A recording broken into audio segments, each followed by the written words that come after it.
வணக்கம் நேயர்களே, இது ஷர்மிளா டாக்கீஸ். நான் உங்கள் டாக்டர் ஷர்மிளா. நேத்து நாடாளுமன்றத்துல ஒன்றிய பாஜக அரசு திணிக்க முயன்ற 3 மசோதாக்கள் நிராகரிக்கப்பட்டு தோல்வி அடைஞ்சது அப்படிங்கிறது நம்ம எல்லாருக்குமே தெரியும்.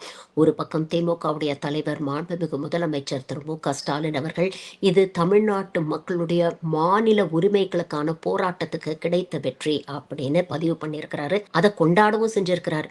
ஆனா இன்னொரு பக்கம் இந்த பாஜகவும் அடிமை அதிமுகவும் சேர்ந்து 2 முக்கியமான பொய்களை மக்களிடம் தேர்தல் பிரச்சாரத்தில் தொடர்ந்து பரப்ப முயற்சி செய்கிறார்கள். அந்த 2 பொய் என்ன அப்படிங்கிறத தான் இந்த காணொளியில பார்க்க போறோம். முதலாவது பொய், நேத்துல இருந்து என்ன சொல்லிட்டு இருக்கிறாங்க அப்படின்னு பார்த்தீங்கன்னா, மகளிர் இட ஒதுக்கீடு மசோதாவை எதிர்க்கட்சிகள் தடுத்து விட்டன அப்படின்னு சொல்றாங்க. திமுக மற்றும் அதன் கூட்டணி கட்சிகளுக்கு பெண்களுக்கு இடஒதுக்கீடு கிடைக்கிறதுல அவங்களுக்கு சந்தோஷம் இல்ல, பெண்கள் முன்னேறதை பார்க்க அவங்களுக்கு பொறுக்கல. அதனால தான் இந்த மகளிர் இடஒதுக்கீடு மசோதாவுக்கு இந்த எதிர்க்கட்சிகள் ஒப்புதல் கொடுக்காம தடுத்துட்டாங்க அப்படின்னு சொல்றாங்க. ஆனா உண்மை என்ன தெரியுமா? இந்த மகளிர் இடஒதுக்கீடு மசோதாவை 2023 செப்டம்பர் 20 பார்லிமெண்ட்ல பாஜக கொண்டு வந்துருச்சு. அப்போ எல்லா எதிர்க்கட்சிகளும், அதாவது காங்கிரஸ், திமுக, விசிக, இடதுசாரிகள் அப்படின்னு எல்லா எதிர்க்கட்சிகளும் ஒரு மனதாக இந்த பெண்கள் இடஒதுக்கீடு மசோதாக்கு ஒப்புதல் கொடுத்து இது செப்டம்பர் 20, 2023 நாடாளுமன்றத்தில் பாஸ் செய்யப்பட்டது. வெற்றி பெற்ற மசோதா தான் இந்த மசோதா. ஆனா இந்த மசோதாவை உடனே நடைமுறைப்படுத்துங்க அப்படின்னு எதிர்க்கட்சிகள் கேட்டதுக்கு பாஜக என்ன தெரியுமா சொன்னாங்க? இல்ல இல்ல, வரக்கூடிய நாடாளுமன்ற தேர்தல் 2024 இதை நாங்க நடைமுறைப்படுத்த முடியாது. ஏன்னா இதை நடைமுறைப்படுத்தணும்னா சென்சஸ் எடுக்கணும், சென்சஸ் அடிப்படையில தொகுதி மறுவரை செய்யணும். அதனால 2024 தேர்தலுக்கு அப்புறம் நாங்க சென்சஸ் எடுத்து தொகுதி மறுவரையெல்லாம் முடிஞ்சதுக்கு அப்புறம் தான் இந்த மகளிர் மசோதாவை நாங்க நடைமுறைப்படுத்துவோம் அப்படின்னு பாஜக தள்ளி போட்டது. இதை உடனடியா நடைமுறைப்படுத்தணும். அடுத்த தேர்தலே 2024 நாடாளுமன்ற தேர்தலே 543 எம்பிக்கள்ல 33%, அதாவது 181 பெண் எம்பிக்கள் வரணும் அப்படின்னு ஆசைப்பட்டது காங்கிரஸ், திமுக போன்ற எதிர்க்கட்சிகள். ஆனா இதை வரவிடாம தள்ளி போட்டது பாஜக. இதற்கு என்ன காரணம் தெரியுமா? அவங்களுடைய எம்பி தேஜஸ்வி சூர்யா பேசும்பொழுது பார்லிமெண்ட்லயே பதிவு பண்றாரு. அதாவது 543ல 181 சீட்டை பெண்களுக்கு ஒதுக்கி கொடுத்துட்டோம்னா ஆண்களுக்கு சீட்டு குறைஞ்சு போயிரும். அதனாலதான் சென்சஸ் எடுத்து இந்த ஒட்டுமொத்த எண்ணிக்கையை 850க்கு கொண்டு போயிட்டு அதுல 33% நாங்க கொடுப்போம் அப்படின்னு அவரே 2 நாள் முன்னால பார்லிமெண்ட்ல பேசும் பொழுது பாஜகவோட குட்டை போட்டு உடைச்சிருக்கிறாரு. உண்மையிலேயே பாஜக மகளிருக்கு இந்த இடஒதுக்கீடு கொடுக்கணும்னு நினைச்சிருந்தாங்கன்னா மோடி 2014லயும் 2019லயும் தனி பெரும்பான்மையோட ஆட்சிக்கு வந்தார் இல்லையா? அப்பவே அதை செஞ்சிருக்கலாமே, ஏன் செய்யல? சரி, 2023ல 2024 நாடாளுமன்ற தேர்தலுக்கு முன்னாலேயே இந்த இடஒதுக்கீடு மசோதாவை பார்லிமெண்ட்ல கொண்டு வந்து எல்லா கட்சிகளுடைய ஒப்புதலோடையும் ஒருமனதாக இதை நிறைவேற்றினீர்கள் அல்லவா? அப்பவே இதை செஞ்சிருக்கலாமே. அப்போ ஏன் செய்யாம அதை தள்ளி போட்டீங்க? தள்ளி போட்டதுக்கு சென்சஸையும் டீலிமிட்டேஷனையும் காரணமா சொன்னீங்க. சரி, அந்த காரணம் இப்பவும் இருக்கே. அப்போ அவசரமா மாநில தேர்தல்கள் நடக்கும் பொழுது இப்படிப்பட்ட ஒரு சிறப்பு பாராளுமன்ற கூட்டத்தொடரை கூட்டி இதை புல்டோஸ் பண்ணணும், திணிக்கணும் அப்படின்னு ஏன் முயற்சி பண்ணீங்க? சரி, உண்மையிலேயே பெண்களுக்கு அதிகாரம் கொடுக்கணுங்கிறது தான் உங்களுடைய நோக்கமாக இருந்ததுன்னா எதற்கு சென்சஸ் டீலிமிட்டேஷனோட இதை கிளப் பண்றீங்க? எதற்கு மகளிர் இடஒதுக்கீடு மசோதாக்கு பின்னால ஒளிஞ்சுக்கிட்டு இப்படிப்பட்ட டீலிமிட்டேஷனை புஷ் பண்ண ட்ரை பண்றீங்க? உங்களுடைய நோக்கம் என்ன? திருட்டுத்தனம் என்ன? இதெல்லாம் மக்கள் புரிஞ்சுக்கணும். அதே மாதிரி 2வது முக்கியமான பொய் என்ன சொல்றாங்கன்னு பாத்தீங்கன்னா, தமிழ்நாட்டின் மக்களவை தொகுதிகள் 59ஆக உயர்த்தப்படும். அப்படி உயர்த்துறதா மோடியும் அமித்ஷாவும் உத்தரவாதம் கொடுத்தாங்க. இதனால தமிழ்நாட்டுக்கு எந்த பாதிப்பும் இல்ல. இருந்தும் இந்த மசோதாவுக்கு எதிராக ஓட்டு போட்டிருக்கிறாங்க திமுக மற்றும் கூட்டணி கட்சிகள். இது தமிழ்நாட்டு மக்களுக்கு செய்யக்கூடிய துரோகம் இல்லையா? பாஜக எவ்வளவு பெருந்தன்மையா மக்களுடைய பிரதிநிதித்துவத்தை அதிகப்படுத்தணும்னு சொல்லுது. ஆனா இந்த திமுகவும் காங்கிரஸும் சேர்ந்து சதி பண்ணி இதை முறியடிச்சுட்டாங்க பாருங்க அப்படின்னு ஒரு பொய்ய பரப்புறாங்க. ஆனா உண்மையிலேயே என்ன விஷயம் தெரியுமா?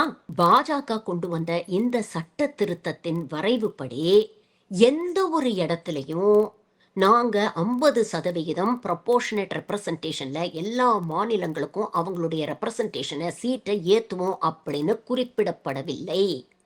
எழுத்துப்பூர்வமாக இந்த சட்ட திருத்தத்துல எந்த இடத்துலயும் அவங்க இதை மென்ஷன் பண்ணல. ஆனா நாடாளுமன்றத்துல மோடியும் அமித்ஷாவும் வாய்மொழி வாக்குறுதி கொடுத்ததை நம்பி எதிர்க்கட்சிகள் இதுக்கு ஓட்டு போடணும் அப்படின்னு சொல்றாங்க. இதுக்கு முன்னால இவங்க கொடுத்த வாய்மொழி வாக்குறுதிகள்லாம் இவங்க எந்த அளவுக்கு நிறைவேற்றிருக்காங்க கொஞ்சம் யோசிச்சு பாருங்க. உலகத்துல இருக்கக்கூடிய கருப்பு பணத்தை எல்லாம் மீட்டு கொண்டு வந்து ஒவ்வொருத்தர் பேங்க்லயும் 15 லட்சம் ரூபாய் போடுவேன்னு சொன்னாரு. நடந்துச்சா? டிமானிட்டைசேஷன் மூலமாக இங்க இருக்கக்கூடிய கருப்பு பணத்தெல்லாம் ஒழிச்சிடுவோம், 50 நாள் கொடுங்க, அதை நான் செய்யலைன்னா என்ன தூக்கல போடுங்க அப்படின்னு பிரதமர் நரேந்திர மோடி பேசினார். நடந்ததா? வருடத்துக்கு 2 கோடி வேலை வாய்ப்புகளை உருவாக்குவோம் அப்படின்னு வாக்குறுதி கொடுத்தாரு.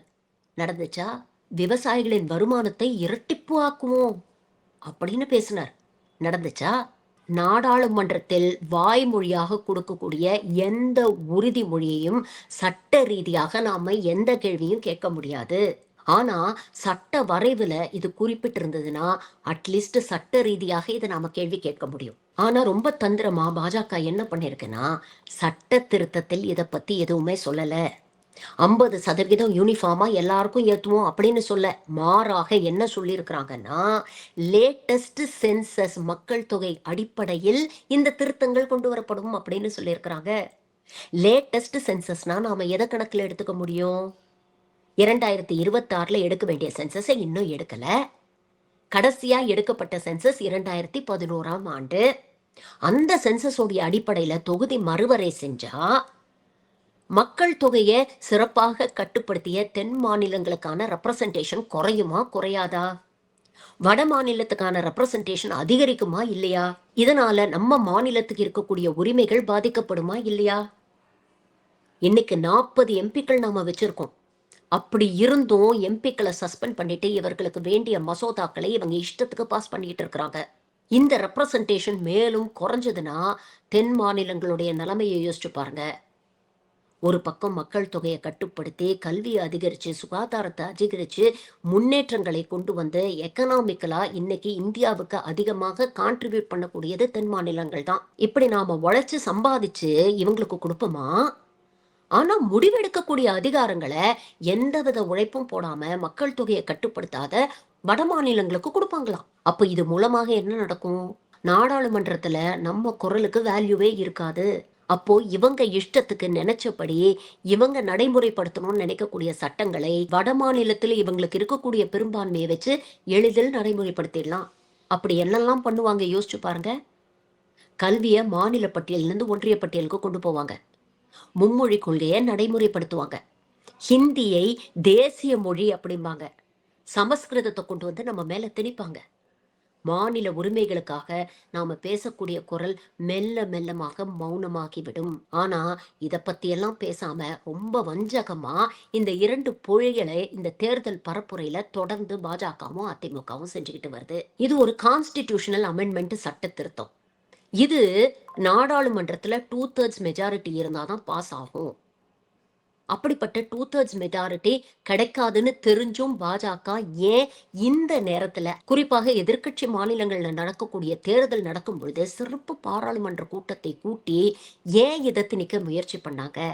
இவர்களுடைய அரசியல் நோக்கம் என்ன அப்படிங்கறத கொஞ்சம் யோசிச்சு பாருங்க. உண்மையிலேயே RSS பாஜகவுக்கு பெண்களுக்கு உரிமை கொடுக்கணும், இட ஒதுக்கீடு கொடுக்கணும் அப்படிங்கிற எண்ணம் இருக்கா? காலங்காலமா RSS உடைய பாஜக தலைவர்கள் என்ன பேசிக்கிட்டு வராங்க?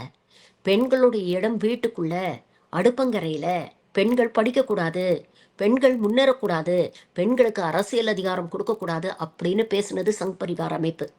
இன்ஃபேக்ட் ஒரு படி மேல போய் சொல்லணும்னா மொழிவாரி மாநிலங்களே இருக்கக்கூடாது, மாநிலம் அப்படிங்கிற ஒன்னே வேண்டாம் அப்படின்னு பேசுனது இந்த சங் பரிவார் கும்பல். இவர்களுக்கு என்ன திடீர்னு பெண்கள் மீது அக்கறை அப்படிங்கிறத கொஞ்சம் யோசிச்சு பார்த்தீங்கன்னா இதற்குள் இருக்கக்கூடிய நுணுக்கமான அரசியல் உங்களுக்கு புரியும்.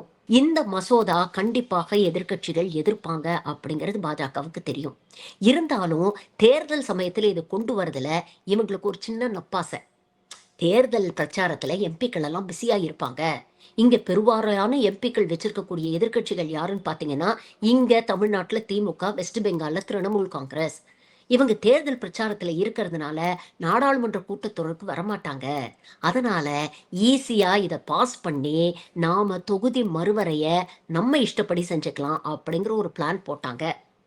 ஆனா, திமுகவை சேர்ந்த 40க்கு 40 எம்பிக்களும் சரி, திரிணாமுல் காங்கிரஸை சேர்ந்த எம்பிக்களும் சரி, அவர்கள் மட்டும் இல்லாம இந்தியா கூட்டணியில இருக்கக்கூடிய, அப்போசிஷன்ல இருக்கக்கூடிய ஒவ்வொரு கட்சியுடைய எம்பியும் அங்க போய் அட்டெண்டன்ஸ் போட்டு, இவங்களுக்கு எதிரா தங்களுடைய கருத்துக்களை பதிவு பண்ணது மட்டும் இல்லாம, இந்த மசோதா வராம இருக்கிறதுக்காக ஓட்டும் போட்டு, இந்த மசோதாவை தோற்கடிச்சிருக்கிறாங்க. சரி, இதனால பாஜகவுக்கு நஷ்டம் தானே அப்படின்னு கேட்டீங்கன்னா, அதுதான் இல்ல.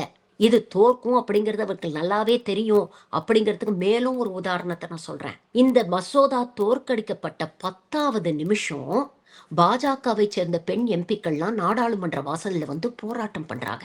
சாதாரணமா போராட்டம் பண்ணலைங்க. கையில பிளக்கார்டை பிடிச்சுக்கிட்டு போராட்டம் பண்றாங்க. வெவ்வேறு நிறங்கள்ல வெவ்வேறு ஸ்லோகன்ஸோட இருக்கக்கூடிய இந்த பிளக்கார்டை எப்படி 10 நிமிஷத்துல இவங்களால தயாரிக்க முடிஞ்சது?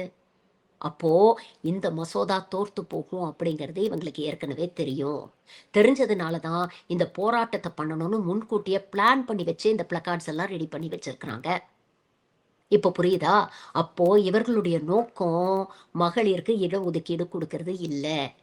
இத டீலிமிட்டேஷனோட சேர்த்து கிளப் பண்ணா இது தோத்து போயிடும் அப்படிங்கிறது இவங்களுக்கு நல்லாவே தெரியும். அப்போ இவர்களுடைய உண்மையான நோக்கம் என்ன? தேர்தல் பிரச்சாரத்துல ஒரு நரேட்டிவ செட் பண்ணணும். தமிழ்நாடா இருந்தாலும் சரி, வெஸ்ட் பெங்காலா இருந்தாலும் சரி, இங்கே ஆளும் திமுகவுக்கும், அங்கே ஆளும் திரிணாமுல் காங்கிரஸுக்கும் பெண்களுடைய ஆதரவு அதிகமாக இருக்கு.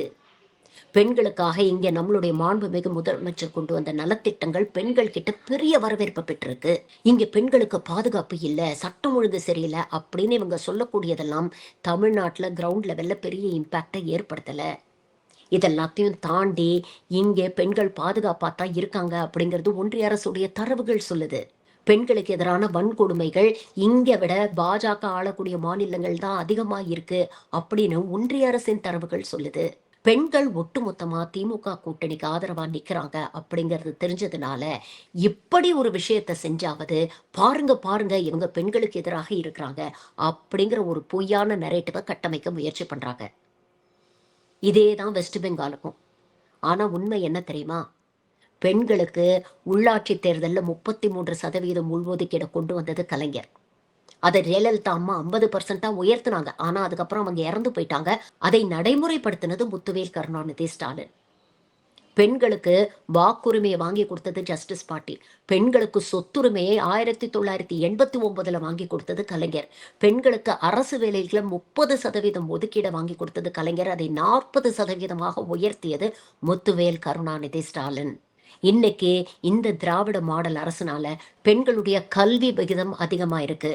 இந்தியாவிலேயே அதிகம் ஃபேக்டரிஸ்ல வேலை செய்யக்கூடிய பெண்கள்ல 43% பேர் தமிழ்நாட்டை சேர்ந்தவர்கள். பெண்கள்ல பிஹெச்டி படிக்கக்கூடியவர்கள் அதிகம் தமிழ்நாட்டுல தான். அதிகம் வேலைக்கு போகக்கூடிய பெண்கள் தமிழ்நாட்டுல தான்.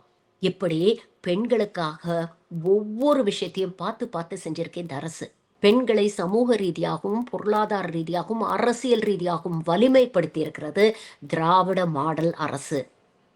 அதற்கு காரணம் தந்தை பெரியார், பேரறிஞர் அண்ணா, முத்தமிழறிஞர் டாக்டர் கலைஞர், எப்போ முத்துவேல் கருணாநிதி ஸ்டாலின். இந்த உண்மைய இவங்களால மறுக்க முடியல, இதை தவிர்க்கவும் முடியல. மக்கள் மனசுல ஆணி அடிச்ச மாதிரி இது பதிஞ்சிருக்கு. அப்போ இதை மாற்றத்துக்கு என்ன செய்யலாம்? இப்படிப்பட்ட ஒரு விஷயத்தை கொண்டு வந்து கடைசி வாக்குப்பதிவுக்கு 3 நாள் இருக்கும்போது பெண்களை இமோஷனலா ட்ரிகர் பண்ணி விட்டு உணர்ச்சி வசப்பட வச்சு சிந்திக்க முடியாம செய்யலாம் அப்படிங்கிற ஒரு முயற்சியில தான் இவங்க இறங்கியிருக்கிறாங்க. அதனால பெண்களே உஷாரா இருங்க. உண்மையிலேயே உங்களுக்கு இடஒதுக்கீடு கொடுக்கணும், பிரதிநிதித்துவம் கொடுக்கணும்னு பாஜக நினைச்சிருந்தா அதை செய்யறதுக்கு அவங்களுக்கு பல வாய்ப்புகள் இருந்திருக்கு. 2014 செஞ்சிருக்கலாம், 2019 செஞ்சிருக்கலாம், 2023 செஞ்சிருக்கலாம். ஆனா செய்யாம தள்ளி போட்டது பாஜக. ஆனா ஒவ்வொரு முறையும் பெண்களுக்கு ஆதரவாக பேசி களத்தில் நின்றது திமுக மற்றும் கூட்டணி கட்சிகள். அதனால இந்த பொய் புரட்டெல்லாம் நம்பாம 23ஆம் தேதி ரொம்ப தெளிவா உங்களுக்காக நிற்கக்கூடிய அரசுக்கு போய் ஓட்டு போடுங்க. மீண்டும் திராவிடம் 2.0 அமைச்சதுன்னா தமிழ்நாட்டில் இருக்கக்கூடிய பெண்களுடைய சமூக, பொருளாதார, அரசியல் எதிர்காலம் இன்னும் ஆரோக்கியமாக இருக்கும். சிந்திப்பீர், வாக்களிப்பீர். நன்றி.